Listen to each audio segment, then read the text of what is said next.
እኔ ፌስቡክ መጻፊያ የለኝም፣ በስውርም እመወረውረው ኃይለ ቃል የለኝም። የኔ መድረኬ ቤተ ክርስቲያኔ ነች። ይድረስ ለክቡር ጠቅላይ ሚኒስትር አብይ አህመድ።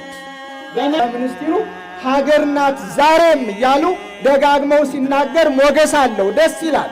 ግን ሀገርነቷን የሚገልጠው ቃል ብቻ ሳይሆን ተግባር ነውና እነሆ ከሚያጋጭ ሥራ ያድኑን። ሰይፍ መምዘዝን ሾተል መያዝን አይደለም ያስተማረ። ይህ የሌሎቹ ድርሻ ነው። የኢትዮጵያ ኦርቶዶክሳዊ ተዋሕዶ ቤተ ክርስቲያን ሌላ ሀገር የላትም። ሀገሯ ኢትዮጵያ ብቻ ነው።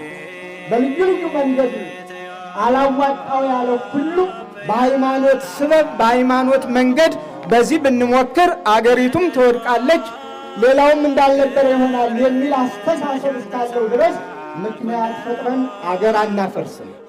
ምክንያት ፈጥረን እሳት አናቀጣጥልም። ደግሜ ነው። ምክንያት ፈጥረን ንብረት አናወድምም። የትኛውም ሃይማኖት እኮ የሃይማኖቱን ስርዓት የሚፈጽመው ተከልሎ በተሰጠው ቦታ። በዚህ መንገድ የተጋጨ ክርስቲያን የተጋጨ ሙስሊም የለም። በዘመናት መንግስት መሬት ጠበበው ይሆን ይታያችሁ። እስከ ቤተ መንግስቱ ነው የጋበዙ። እስከ ቤተ መንግስቱ። ቤተ መንግስቱ የሁሉም ነው፣ ግን የአምልኮት ቦታ አይደለም። መከራ አለባችሁ ተብሎ ተነግሮናልና ስለ መከራው ምንም ማለት አይደለም። ከዚህም የራሰ ይኖራል ይመጣል። እግዚአብሔር አያምጣው። ትናንትና ነቢያችሁ ያሉትን ቃል እኔ ላስታውሳችሁ። የኢትዮጵያ ቤተ ክርስቲያን ሙስሊምን ገፍታ አታውቅም። ሀሁ ብላ ፊደል አስቆጥራ ለክብር ስታበቃ ካልሆነ በስተቀር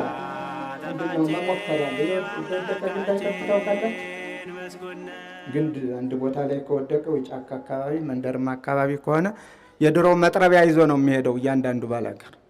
ስለዚህ ባለፈ ባገደመ ቁጥር ያንን ግንድ ሳይመታው ያልፍ ክንዱን ይሞክርበታል። አሁን እያየ ነው ያለ ነው። ያም ተነስቶ ቤተ ክርስቲያኗን፣ ያም ተነስቶ ቤተ ክርስቲያኗን፣ ያም ተነስቶ ካህናቷን፣ ያም ተነስቶ ልጆቿን። ኢትዮጵያዊ ሰው ያን ያህል ይደባደባል? ሙቶስ ያን ያህል ይወቀራል? እንደው አንጀቱስ ይፈቅዳል? ህሊናውስ ይፈቅዳል?